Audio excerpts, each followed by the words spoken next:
tearing out pieces of me to replace the broken pieces of you. Tearing out.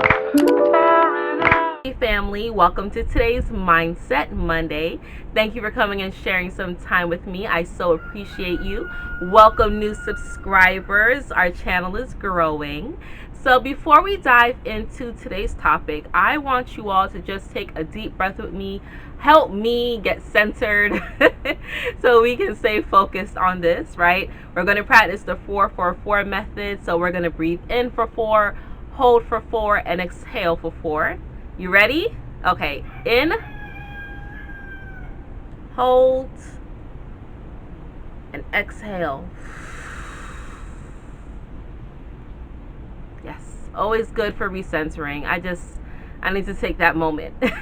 I'm having a bit of a day today, and I was like, you know what? I'm not even gonna do anything.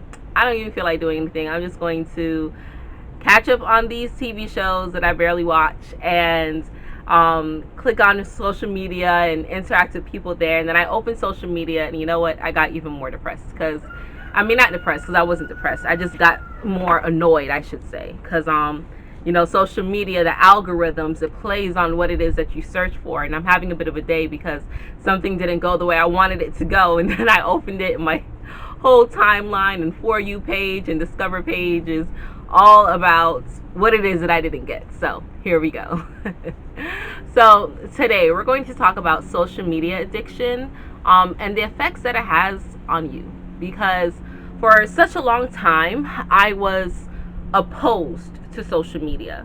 I really only opened a Facebook because my now husband, when I was moving out of state, he asked me to open a Facebook so that he could stay connected and see our daughter, because I was moving to Kentucky, and that was now 11 years. And I opened it, and I barely was on it. I really only posted on there just for him to see, her. And then my activity grew a little bit more on there, but I'm still kind of reluctant on social media. I don't know. I don't like it because I feel like it's such a facade. But it's good because I have family overseas that I speak to. I have family in Europe and in Jamaica that I connect with, and in the Czech Republic. So I like it. And then Instagram, I've had my Instagram account for a while, but I didn't start using it until like maybe 2 years ago. And even then, if you follow me on Instagram, you see I'm not always consistent. I'm not a person that likes to post every day. I don't like it. I like to keep my energy kind of separate from it because I am an empath. I can feel a lot. And even with YouTube, at first I was like, YouTube is just about fighting. It wasn't until maybe 4 years ago or so that I really started watching videos on YouTube. And then now, of course, my channel is about 2 years old now, because I started discovering, there's different things on there. Okay, right?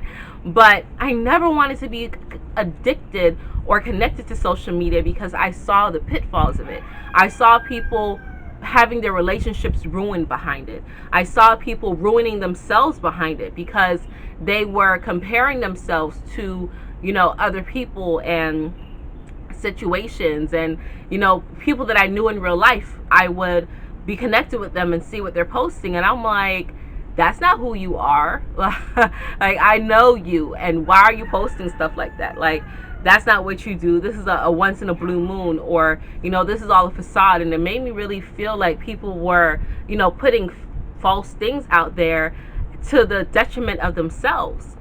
And then I started gaining more traction. I never really was one for I need a lot of followers. Like, just recently I'm like, okay, let's start growing, let's start reaching, because I feel the importance of my message getting out there. But even so, if I never reach millions, like, I'm okay, I'm fine with that. The family that's growing authentically and organically, I'm good with that, right?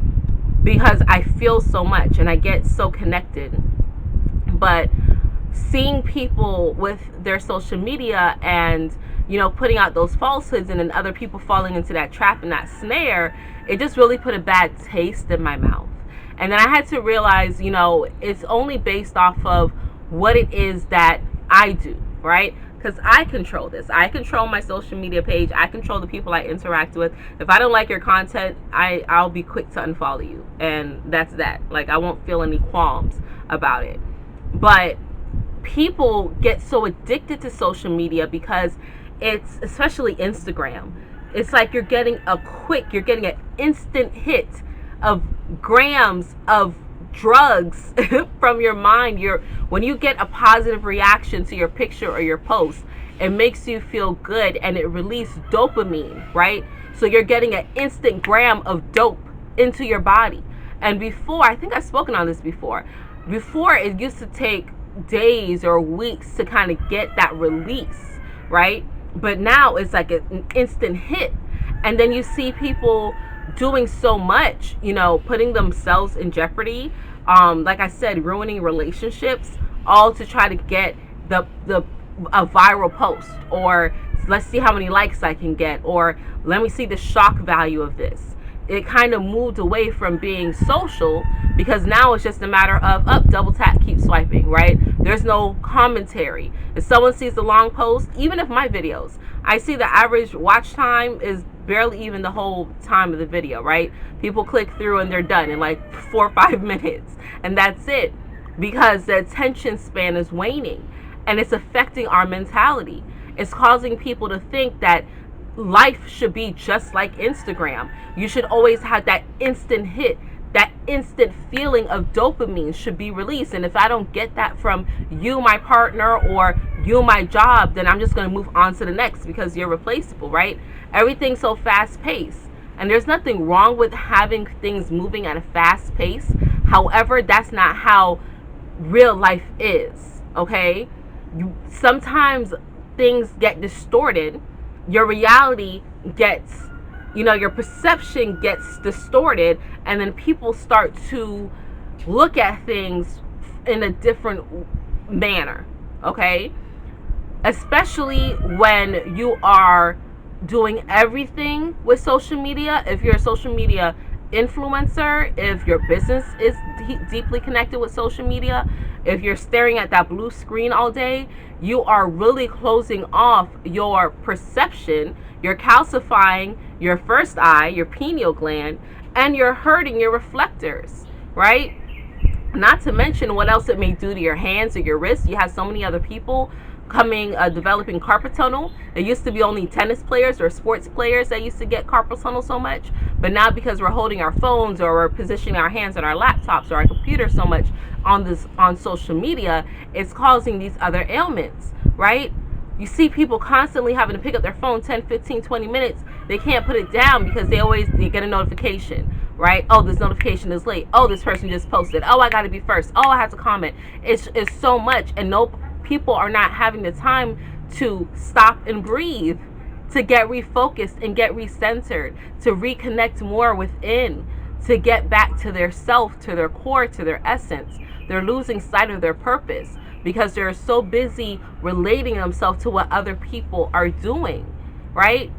I put a post on my story today on Instagram and Facebook and Melanated People, saying, regular women with regular bodies like myself and regular jobs. I don't have a job, but if you have a regular job, if you're a nurse or a teacher or a customer service agent, whatever, you're winning too, because there's so many people out here that don't have those things. But social media will have you fooled. Social media will have you feeling that everybody's life is perfect, and if your life isn't going that way, then there's something wrong with you, and that's not right. That's not correct.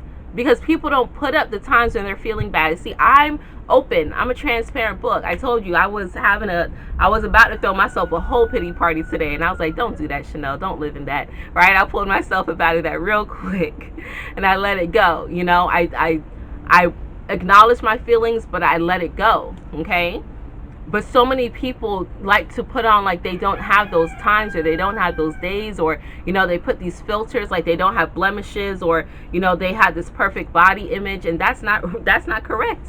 Beauty comes in all shapes, ways, and forms, and life comes with speed bumps, and it's okay to have that. So don't get sucked into the social media presence. There's so many other ways on how you can have that dopamine hit, but the way how dopamine is released is by having repetitive positive reaction. So, as a child, you used to get dopamine when you did something, and your parents were like, "Oh, good job, Billy. Great job, Sally. Amazing job, Jacob. Yes, Chanel, you did great." And that would release dopamine as a child. As an adult, positive reinforcement from your partner or from your boss gives you that, right? Exercise also releases dopamine. Listening to music, moving your body, smiling, the simple act of smiling can have your dopamine and serotonin levels skyrocket, right? Drinking water, having a well balanced energy after a good night's rest is also good ways to have that same type of energetic feeling. But so many people nowadays are falling asleep with their phones in their hand or watching YouTube on TV or, their laptops because they're catching up on whatever the case may be. And that blue light is closing off their centers, so they don't have time to really allow their brain to shut down so that those levels, those chemicals can start to be created so it can be released properly while you're sleeping. Social media is becoming a quick way to not be so social and cut off human face-to-face interaction. Not to mention, lockdowns and things of that nature. But we don't have to fall into that, okay? So I just wanted to take this time in and just remind you of, the perils. Yes, social media is benefit. I mean, like I told you, I have multiple social media accounts. You see it in the marquee of my videos to connect. But just be sure to monitor your time. And especially before you go to rest and when you wake up in the AM, take at least 30 minutes to yourself before you lay down and before you get out your bed. Before you pick up your phone and check emails or anything, just take that time. Take that time for yourself, right? Talk to yourself, do some breath work, do some journaling, think about how you want your day to go, and I promise you, it'll make you feel so much better. And if there's any accounts or things that you see or friends that you have that don't make you feel good on social media, get rid of them, okay? You don't need to follow them. You don't have to be loyal to things that don't make you feel good, all right? It's time to normalize that. It's time to normalize putting yourself first. Okay, Wealthy family, that's all that I have for you today. You like my shirt? Yes, this is my new Ascending Infinite Goddess shirt, compliments of my husband. Thank you so much. And until we connect again, stay alert, stay aware, and live in love. Peace.